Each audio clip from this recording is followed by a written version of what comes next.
আপনারা জানেন আজকে আমরা সকাল 12টায় আমরা আমাদের 3 দফা ঘোষণা করেছি এবং সেই 3 দফার সাথে সাথে আমরা 24 ঘন্টা টাইম ফ্রেমও বেঁধে দিয়েছি।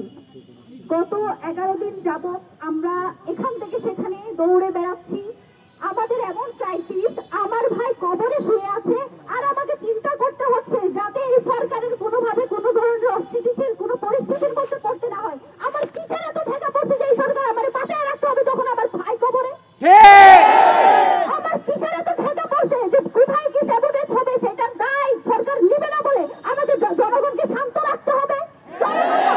জনগণ তো আমাদেরকে ভুল বুঝতেছে। আপনারা কেউ তো আমাদের চেয়ে বেশি উসমান ভাইকে ভালোবাসেন। আমরা গত 1 বছর ধরে এই মানুষটা, আপনারা যেই মানুষটাকে গত 1 সপ্তাহ যাবত চিনেন, যার জীবনে জেনে আপনারা এতখানি ব্যথিত যে এখন 11 দিন হয়ে যাওয়ার পরেও আপনারা রাজপথ ছাড়তে পারতেছেন না। উসমান হাদির এই যে 10-11 জনের যে কোর টিম, তার যে ইনকিলাব মঞ্চ, তাদের ভালোবাসা তো আপনাদের চেয়ে বেশি না? এই মানুষগুলো এখনো পর্যন্ত সরকারকে সব ধরনের সহায়তা করে যাচ্ছে এই এক শর্তে, যাতে সেই উদ্দেশ্যে উসমান হাদিকে হত্যা করা হয়েছে দেশকে অস্থিতিশীল করার জন্য। যে আওয়ামী দোসররা ভারতে বসে দেশকে অস্থিতিশীল করার যে ষড়যন্ত্র করছে সেটা যাতে সফল না হয় সেটা আমরা হতে দিচ্ছি না। মানে এই না যে আমাদের কোনো ঠেকা আছে এই সরকারকে সরকারে এখনো বসায় রাখবো আমরা। এই আমাদের বার্তা খুবই স্পষ্ট।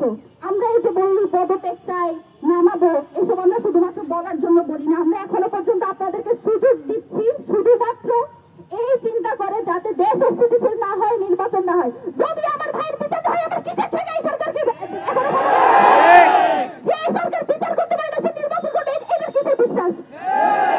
আর আইন উপদেষ্টা, আপনি 90 দিনের কিসের ভুগিচুকি বুঝান? আপনার ক্ষমতা আছে কয়দিন? আপনি তো থাকবেন আর 1 মাস, আপনি 90 দিনে কেমনে কথা বলেন? আপনাকে 1 মাসের মধ্যে বিচার কার্য সম্পন্ন করতে হবে।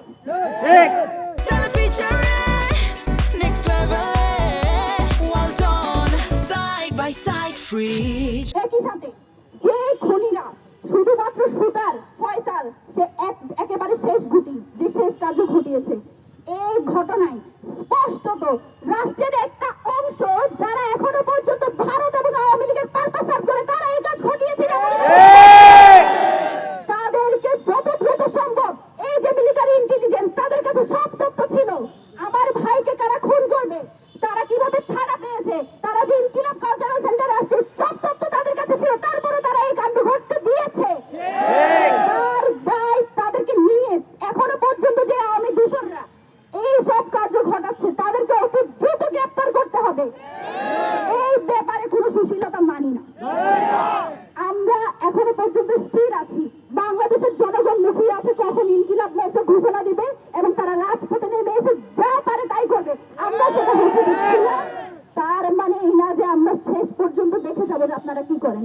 আজকেও বাংলাদেশে বিভিন্ন জায়গায় হত্যা হচ্ছে, বিভিন্ন জায়গায় গুলি করে মানুষকে মেরে ফেলা হচ্ছে। যে সরকার স্থিতিশীল দেশ রাখতে পারছে না, তো স্থিতিশীলতার দোহাই দিয়ে আমরা কি সব আটকে রাখবো? আমার কোনো ঠেকা নাই যে আপনারা আমি সরকারে বসে রাখবো। লেখায় বার করবে এই সরকারের যেসব এই সব ব্যাপারে কোনো সুশীলতা হবে না। যতদিন পর্যন্ত আমার ভাইয়ের বিচার হবে, আমার আপনাদের সাথে কোনো সুশীলতা নাই। আমার যা হারানোর আমি হারাই ফেলছি, এখন আমার সরকার নিয়ে চিন্তা ভাবনা করার কোনো দরকার নেই। আমাদের বিচার লাগবে এবং সেটা নির্বাচনের আগে, এবং সেটা 1 মাসের মধ্যে। 1 মাসের মধ্যে বিচার কার্য সম্পাদন করার জন্য 24 ঘন্টা টাইম দিয়েছি। যদি না পারেন, আপনারা আরেকটা চিন্তা ভাবনা করতেছেন সরকার তো আর বেশি দিন নাই, মাসখানেক সময় আছে, আগে ভাগে একটু পদত্যাগ করে পালাইয়া যায়। না, আপনাকে আমরা পালাইতে দিব না, দিচ্ছি না। কোনোভাবে যদি ভাবেন যে আস্তে করে পালাইয়া যাবেন, এটা হবে না। আপনি যাবেন, যাওয়ার আগে বলে যাইতে হবে যে এখানে কে আপনাকে কাজ করতে দেয় না, কার কারণে কাজ করতে পারে না, কার সাথে লিয়াজু করে আপনি এসব কাজ করতে। এটা আমাদের স্পষ্ট দাবি। ইনকিলাব মঞ্চ আগামী, আমরা এখন থেকে আমাদের লাগাতার কর্মসূচি থাকবে যতদিন পর্যন্ত না সব পুরো সিন্ডিকেট, বারবার বলছি, শুধুমাত্র ফয়সাল সুদার একমাত্র না, তাকে কোনো বন্দুক যুদ্ধের মাধ্যমে দেখতে চাইলে সে বিদেশে থাকলে দেশে আনতে হবে। এবং বারবার বলছি, পুরো সিন্ডিকেট মাথা থেকে শুরু করে শেষ পর্যন্ত যে আছে প্রত্যেককে আইনের আওতায় আনতে হবে।